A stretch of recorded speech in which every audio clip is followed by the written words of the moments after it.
Breaking news Andhra Pradesh speaker కి సంబంధించిన breaking news ఈ వార్తను మీకు చెప్పే ముందు మీకు ఒక విజ్ఞప్తి చేస్తున్నాను ఆంధ్రప్రదేశ్ స్పీకర్ గా ఎవరుంటే బాగుంటుంది అని మీరు అనుకుంటున్నారు మీ అభిప్రాయాన్ని కామెంట్ బాక్స్ లో తెలియజేయండి నా దగ్గర ఉన్న సమాచారాన్ని నేను మీకు అందిస్తున్నాను మీ అభిప్రాయాన్ని స్పష్టంగా కామెంట్ బాక్స్ లో రాయండి ఆంధ్రప్రదేశ్ స్పీకర్ గా ఎవరు ఉంటే బాగుంటుందని మీరు అనుకుంటున్నారు ఏపీ స్పీకర్ గా చింతకాయల అయ్యన్న పాత్రుడు ఎన్నికయ్యే అవకాశం ఉంది అని తెలుస్తోంది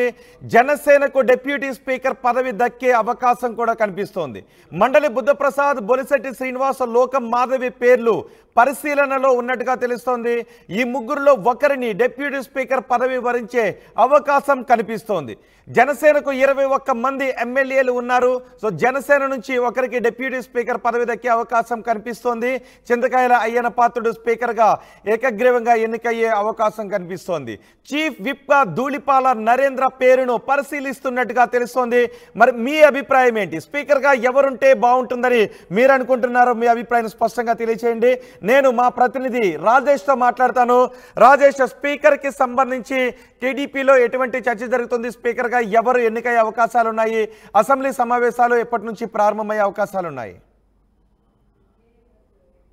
ప్రధానంగా మొదటి నుండి వినపడుతున్న పేరు సీనియర్ ఎమ్మెల్యే మాజీ మంత్రి అయ్యన్న పాత్రుడి పేరు వినపడుతుంది బీసీ సామాజిక వర్గానికి చెందినటువంటి అయ్యన్న పాత్రుడి పేరుని చంద్రబాబు ఖరారు చేసినట్టుగా తెలుస్తుంది వాస్తవంగా మంత్రుల కేటాయింపు సమయంలో మంత్రిగా ఆయనకి సీనియర్ మంత్రిగా ఆయనకి ఉత్తరాంధ్ర నుంచి ఆయన చోటు దక్కునుకున్నారు కానీ చంద్రబాబు ఈసారి మొత్తం యంగ్ టీమ్ తో ముందుకు వెళ్తున్న నేపథ్యంలో సీనియర్లే పక్కన పెట్టారు ఈ నేపథ్యంలోనే సీనియర్ ఉన్నటువంటి అయ్యన్న పాత్రుడి వైపే చంద్రబాబు మొగ్గు చూపినట్టు తెలుస్తుంది ఆయనకి స్పీకర్ పదవిని దాదాపుగా ఖరారు చేశారు అఫీషియల్ గా ప్రకటించాల్సి ఉంది మరోవైపు డిప్యూటీ స్పీకర్ ఎవరన్న దానిపైన కూడా చర్చ జరుగుతుంది కూటమిలో కీలకంగా ఉన్నటువంటి జనసేనకి డిప్యూటీ స్పీకర్ పదవి ఇచ్చే అవకాశం కనబడుతుంది ముగ్గురు పేర్లు అయితే బలంగా వినపడుతున్నాయి ఆ నెల్లిమర్ల నుంచి గెలిచినటువంటి లోకం మాధవి తాడేపల్లి గుడి నుంచి గెలిచినటువంటి బొలిశెట్టి శ్రీనివాసు అవనిగడ్డ నుంచి గెలిచిన మండల బుద్ధప్రసాద్ వీళ్ళ మూడు పేర్లు కూడా డిప్యూటీ స్పీకర్ రేసులు వినపడుతున్నాయి వీళ్లలో డిప్యూటీ స్పీకర్ గా ఆల్రెడీ మండలి బుద్ధప్రసాద్ 2014 నుంచి 19 వరకు టీడీపీలో పనిచేశారు అనుభవం కూడా ఉంది అయితే ఒకవేళ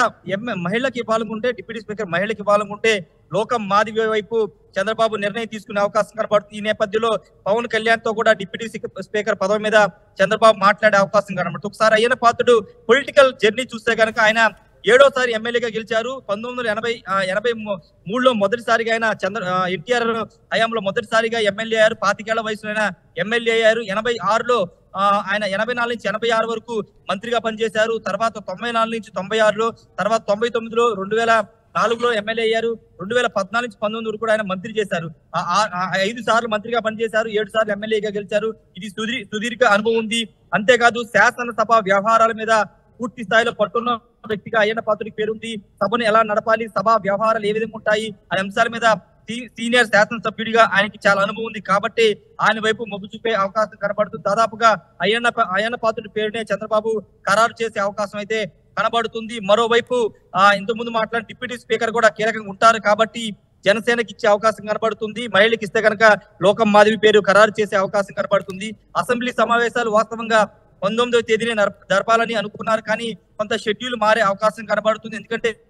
ఈ రోజు చంద్రబాబు పోలవరం పర్యటన వెళ్లారు ఈ పోలవరం పర్యటన సాయంత్రం తిరిగి వస్తారు రేపు ఒకవేళ కేబినెట్ మీటింగ్ ఉంటుందనే ప్రచారం జరిగింది కానీ దానిపైన ఇంకా స్పష్టత రావాలి ఎందుకంటే మంత్రులు ఇంకా పూర్తి స్థాయిలో బాధ్యతలు తీసుకోలేదు కొంతమంది ఎల్లుండు బాధ్యతలు తీసుకున్న నేపథ్యంలో ఒకవేళ కేబినెట్ మీటింగ్ ఎప్పుడు పెడతారు పెట్టిన తర్వాత అసెంబ్లీ డేట్స్ అనేవి ఖరారు చేసే అవకాశం కనబడుతుంది ఎమ్మెల్యేలు అందరూ కూడా ప్రమాణ స్వీకారం చేయాల్సి ఉంది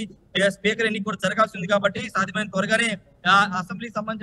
సమావేశాలు నిర్వహించాలని చంద్రబాబు ఆలోచిస్తున్నారు దానిపైన ఒక నిర్ణయం కూడా త్వరలోనే తీసుకునే అవకాశం కనబడుతుంది ప్రస్తుతానికైతే స్పీకర్ పేరు దాదాపుగా అయ్యన్న పాత్రుడు ఖరారైంది ఆయన అధికారికంగా ప్రకటించే అవకాశం కనబడుతుంది అయితే అయ్యన్న పాత్రుడు 5 ఏళ్లుగా వైసీపీ ప్రభుత్వం అయ్యన్న పాత్రుడిని పెద్ద ఎత్తున టార్గెట్ చేసిన ఆయన మీద అనేక కేసులు పెట్టారు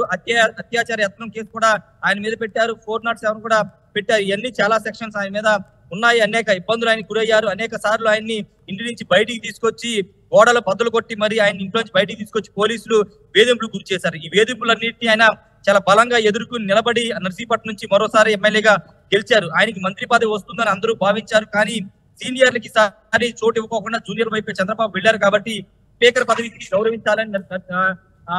నర్సీపట్నం నుంచి గెలిచిన అయ్యన్ పాత్రకి స్పీకర్ పదవి ఇచ్చి గౌరవించాలని చంద్రబాబు భావిస్తున్న దానిలో భాగంగా ఆయన పేరు దాదాపుగా ఖరారు చేసినట్టు తెలుస్తుంది. రోహిత్, ఏదేమన్నప్పటికీ అసెంబ్లీ సమావేశాల షెడ్యూల్ అయితే ఇంకా ఖరారు కాలేదు. మొన్న 4 రోజుల ముందు అయితే 19 నుంచి జరుగుతాయని ఒక టాక్ వచ్చింది, కానీ దానిపైన ఇంకా ధృవీకరించాల్సి అవసరం ఉంది. ప్రస్తుతానికైతే స్పీకర్ సంబంధించిన పేరు అయితే దాదాపుగా టీడీపీ అధినేత చంద్రబాబు ఖరారు చేశారు. రోహిత్, ఈ పార్టీ కష్టకాలంలో ఉన్నప్పుడు అయ్యన పాత్రుడు పడ్డ కష్టాలను దృష్టిలో ఉంచుకుని అయ్యన పాత్రుడికి స్పీకర్ పదవి ఇవ్వాలి అని టీడీపీ భావిస్తున్నట్టుగా అర్థమవుతోంది, తెలుస్తోంది. ఇంకెవరైనా స్పీకర్ పదవికి తాము అర్హులం, తమకు స్పీకర్ పదవిని కేటాయించండి అనే విజ్ఞప్తులతో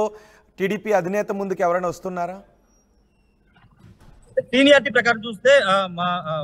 గుడివాడ రాజమండ్రి రోల్ నుంచి గెలిచినటువంటి గోరంట్ల బుచ్చయ్య చౌదరి కూడా 7 సార్లు ఎమ్మెల్యే గెలిచారు. ఆయనకు కూడా స్పీకర్ పదవి వస్తుందనే టాక్ నడిచింది. కానీ ఇంకొక ప్రచారం నడుస్తుంది. కేబినెట్ లో కేవలం 24 మంది మాత్రమే మంత్రుల్ని కేటాయించారు. ఒక మంత్రి ఆ స్థానాన్ని పెండింగ్ లో పెట్టారు. ఒకవేళ గోరంట్ల బుచ్చయ్య చౌదరి ప్రోటోన్ స్పీకర్ ఇచ్చి తర్వాత ఆయన ఏమైనా మంత్రి పదవిలో కేబినెట్ లో తీసుకుంటారని టాక్ నడుస్తున్న నేపథ్యంలో ఆయన కూడా మొన్నటి వరకు రేస్ లో ఉన్నారని తెలిసి ప్రస్తుతం ఆయన ప్రోటోన్ స్పీకర్ అయ్యే అవకాశం కనబడుతుంది. మరోవైపు కళా వెంకట్రావు కూడా సీనియర్ శాసనసభ్యులుగా ఉన్నారు. ఆయన పేరు కూడా వినపడినప్పటికీ అయ్యన్న పాత్రనే దాదాపుగా చంద్రబాబు ఖరారు చేసినట్టు తెలుస్తుంది. ఆయన వైపే చంద్రబాబు మొగ్గు చూపినట్టు తెలుస్తుంది. Rohit, right Rajesh, AP speaker గా చింతకాయల అయ్యన పాత్రుడు ఎన్నికయ్యే అవకాశాలు కనిపిస్తున్నాయి. ఏకగ్రీవంగా ఆయన పేరునే టీడీపీ అధినేత కూడా పరిశీలిస్తున్నట్టుగా తెలుస్తోంది. అలాగే జనసేనకు మరో పదవి దక్కబోతున్నట్టుగా తెలుస్తోంది. డిప్యూటీ స్పీకర్ పదవి జనసేనకు ఇవ్వాలి అని భావిస్తున్నట్టుగా తెలుస్తోంది. మండలి బుద్ధప్రసాద్, బొలిశెట్టి శ్రీనివాస్, లోకం మాధవి పేర్లు పరిశీలనలో ఉన్నట్టుగా తెలుస్తోంది. ఈ ముగ్గురులో ఒకరిని డిప్యూటీ స్పీకర్ పదవి వరించే అవకాశం కూడా ఉంది. జనసేనకు 21 మంది ఎమ్మెల్యేలు ఉన్నారు. చీఫ్ విప్గా ధూళిపాల నరేంద్ర పేరును పరిశీలిస్తున్నట్టుగా తెలుస్తోంది. మరి మీరేమనుకుంటున్నారు? చీఫ్ విప్గా ఎవరిని నియమిస్తే బాగుంటుంది అని ఆంధ్రప్రదేశ్ ప్రజలుగా మీరు అనుకుంటున్నారు? స్పీకర్ పదవికి ఎవరు అయితే బాగుంటుందని మీరు అనుకుంటున్నారు? డిప్యూటీ స్పీకర్ పదవి ఎవరికి ఇస్తే బాగుంటుందని మీరు అనుకుంటున్నారో మీ అభిప్రాయాన్ని కమెంట్ బాక్స్లో స్పష్టంగా తెలియచేయండి.